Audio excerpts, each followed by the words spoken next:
Hello everyone, welcome to my channel. I hope आप सब लोग बहुत अच्छे होंगे। हम लोग आज जो पढ़ेंगे वो टॉपिक है हाइपरटेंशन, जिसे हम लोग हाई बीपी के नाम से भी जानते हैं। ठीक है, तो हाइपरटेंशन हम लोग डिटेल में पढ़ेंगे।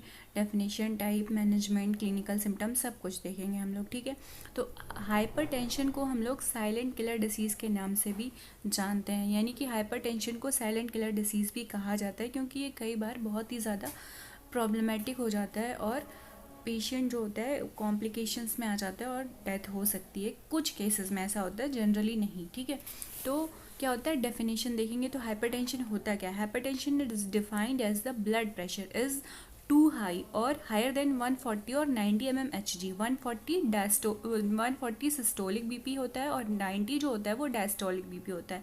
अगर सिस्टोलिक बीपी 140 से ऊपर गया और डायस्टोलिक बीपी 90 से ऊपर गया तब उसे हम क्या कहेंगे, उस कंडीशन को हाइपरटेंशन कहेंगे। ठीक है, in normal blood pressure systolic BP is below 120 mmHg and diastolic BP is below 80 mmHg, या 80 तक हो या 80 से कम हो तो वो नॉर्मल होता है। ठीक है, अब हम लोग देखेंगे नॉर्मल बीपी और हाइपरटेंशन की कंडीशंस में डिफरेंसेस क्या क्या होते हैं। तो हम लोग देखेंगे नॉर्मल बीपी सिस्टोलिक में और डायस्टोलिक में। तो ये सारी कंडीशंस हम लोग देखेंगे। तो नॉर्मल बीपी होता है बिलो 120 और बिलो 80 डायस्टोलिक। ठीक है, प्री हाइपरटेंशन की कंडीशन कब होती है, जब बीपी 120 टू 139 रह रहा हो, तब उस कंडीशन को क्या कहेंगे, प्री हाइपरटेंशन। ये सिस्टोलिक है। और 80 टू 89 डायस्टोलिक में। ठीक है, स्टेज 1 हाइपरटेंशन में क्या होता है, 140 टू 159 बीपी रहता है और जो डायस्टोलिक होता है उसमें 90 टू 99 रहता है। ठीक है, स्टेज 2 हाइपरटेंशन में क्या होता है, अबव देन 160 आ जाता है और अबव देन 100 आ जाता है, तब उसे क्या कहते हैं, स्टेज 2 हाइपरटेंशन कहते हैं। ठीक है, तो हाइपरटेंशन को कब कहेंगे, जब बीपी सिस्टोलिक 140 के अबव जाएगा और डायस्टोलिक 90 के अबव जाएगा, तब उसे क्या कहेंगे हम लोग, तब उसे हम लोग हाइपरटेंशन कहते हैं। ठीक है, अब जो अपर पोर्शन होता है यानी कि सिस्टोलिक अपॉन डायस्टोलिक को हम लोग लिखते हैं, तो ऐसी भी कंडीशन आएगी कि एक बार में क्या होगा, 126 है ये, तो ये क्या है, ये प्री हाइपरटेंशन किस कंडीशन में है, सिस्टोलिक बीपी। लेकिन ये जो डायस्टोलिक बीपी है ये 104 है, यानी कि ये स्टेज 2 हाइपरटेंशन की कंडीशन में है। तब इसे क्या कहेंगे, इसे हम लोग स्टेज 2 में कंसीडर करेंगे, ना कि प्री हाइपरटेंशन में, क्योंकि जो भी डिजिट ज़्यादा बड़ा होता है हम लोग उसको प्रायोरिटी देते हैं। अगर 126 की जगह यहाँ पे हो जाता 140 और यहाँ पे हो जाता 99, तब हम क्या करते, तब ये दोनों स्टेज 1 में आ जाते, तो ये क्या होगा, स्टेज 1 का कंसीडर करेंगे। और अगर ये होगा 140 और नीचे हो जाएगा 80, तब हम इसे क्या कहेंगे, तब भी हम इसे स्टेज 1 में ही कंसीडर करेंगे। मतलब जो डिजिट हायर होता है हम लोग उसको प्रायोरिटी देते हैं। ठीक है, बात करते हैं टाइप ऑफ हाइपरटेंशन की। तो जो 95% केसेस होते हैं हाइपरटेंशन के वो इडियोपैथिक होते हैं, मतलब उनका कोई कॉज नहीं होता, तो उसको क्या कहते हैं, प्राइमरी हाइपरटेंशन।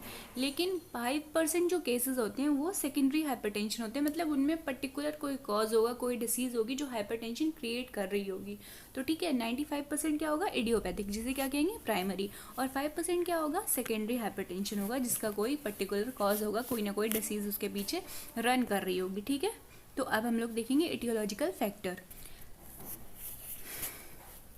अब हम लोग देखेंगे एटियोलॉजी। तो एटियोलॉजी में इडियोपैथिक क्या हो गया, प्राइमरी, यानी कि इडियोपैथिक हो गया तो उसका कोई कॉज नहीं है, तो वो प्राइमरी हाइपरटेंशन में आ गया। फिर आ जाता है रीनल कॉज, यानी कि सेकेंडरी में क्या होगा, कोई ना कोई कॉज होगा। तो फिर आ जाता है रीनल कॉज। तो रीनल में क्रोनिक रीनल फेलियर होगा, पॉलीसिस्टिक किडनी डिसीज हो सकता है, रीनल आर्टरी स्टेनोसिस, स्टेनोसिस मतलब नैरोइंग, रीनल ट्यूमर हो सकता है। एंडोक्राइन कॉज में देखेंगे तो जो हार्मोनल इम्बैलेंस हो रहा होगा एंडोक्राइन में, जिस कंडीशन में, वो सब एंडोक्राइन कॉज में आ जाएंगे, जैसे कि कुशिंग सिंड्रोम, हाइपर और हाइपोथायरॉयडिज्म, एक्रोमेगैली, ये सब कंडीशन क्या होगी, हार्मोनल इम्बैलेंस की हैं, तो ये एंडोक्राइन कॉजेज में आ जाएंगी। लेट्रोजेनिक कॉजेज मतलब ड्रग से अफेक्ट हो रहे हैं, ये ड्रग इंड्यूस्ड कॉज होंगे। ठीक है, तो कार्टिकोस्टेरॉइड्स हो गए, एनएसएआईडीज हो गए, क्रोनिक एल्कोहलिज्म हो गई, ओरल कॉन्ट्रासेप्टिव्स हो गए, ये सब क्या हो गए, ड्रग कॉज में, यानी कि लेट्रोजेनिक कॉजेज में आ जाएंगे। ठीक है, उसके साथ साथ कनेक्टिव टिश्यू डिसऑर्डर हो सकते हैं, पॉलीआर्थराइटिस नोडोसा हो सकता है, स्क्लेरोडर्मा हो सकता है, ये सब भी क्या हो सकते हैं, ये सब भी कॉज हो सकते हैं किसके, हाइपरटेंशन के। फिर बात करेंगे इन्वेस्टिगेशन की।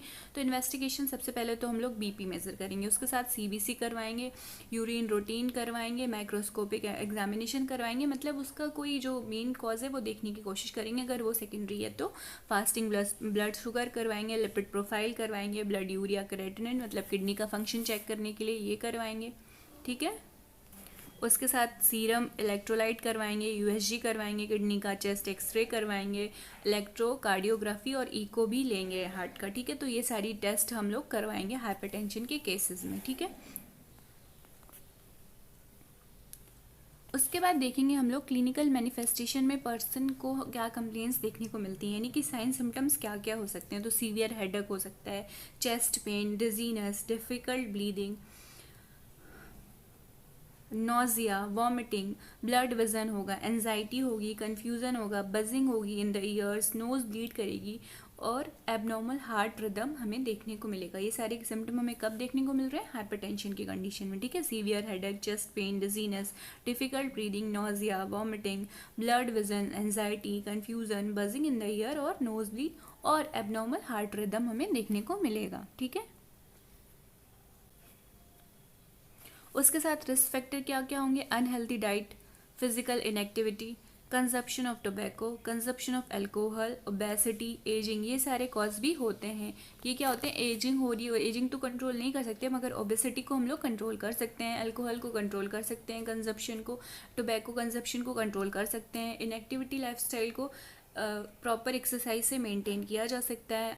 अनहेल्दी डाइट की जगह पेशेंट को हम लोग हेल्दी डाइट सजेस्ट करेंगे कि वो हेल्दी खाना खाए, जिससे ये सारी चीज़ें क्या है, ये उसकी लाइफस्टाइल को, बहुत सारी चीज़ों को, लाइफस्टाइल को कंट्रोल कर सकते हैं, उसकी डिसीज़ कंडीशन को भी ये सारी चीज़ें कंट्रोल करेंगी, ठीक है। उसके बाद आ जाते हैं हम लोग ट्रीटमेंट पे। तो ट्रीटमेंट को हम लोग दो में डिवाइड करेंगे, एक होगा नॉन फार्माकोलॉजिकल ट्रीटमेंट और एक होगा फार्माकोलॉजिकल, मतलब ड्रग थेरेपी देंगे, और एक में हम लोग एडवाइस करेंगे उसकी उस रूटीन को चेंज करने की कोशिश करेंगे जिससे वो अपनी डिसीज़ कंडीशन को प्रिवेंट कर सके और उसे अपनी लाइफस्टाइल को हेल्दी बना सके उसको।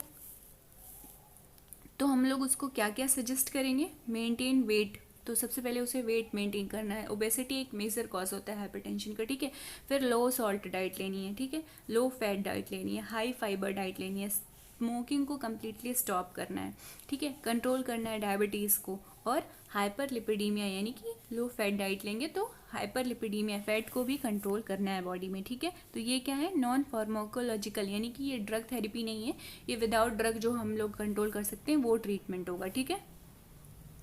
उसके बाद फार्माकोलॉजिकल थेरेपी में क्या क्या आएगा? एंटी हाइपरटेंसिव ड्रग देंगे, बीटा ब्लॉकर देते हैं हम लोग कोरोनरी आर्टरी डिसीज़ की कंडीशन में, डायरेटिक्स देते हैं कोरोनरी क्रोनिक हार्ट फेलियर की कंडीशन में। पर बीटा ब्लॉकर जो होते हैं वो कॉन्ट्रा इंडिकेटेड होते हैं। किन किन कंडीशन में? सीओपीडी में बीटा ब्लॉकर नहीं दिए जाते, जब हाइपरलिपिडीमिया होता है तब भी बीटा ब्लॉकर नहीं दिए जाते, और डायबिटीज़ मेलाइटिस के केसेस में भी बीटा ब्लॉकर कॉन्ट्रा इंडिकेटेड होते हैं, तो इन कंडीशन में बीटा ब्लॉकर नहीं दिए जाते। तो ये हो गया कंप्लीट हाइपरटेंशन विद नोट्स। तो आप वीडियो को लाइक करें, चैनल को सब्सक्राइब करें।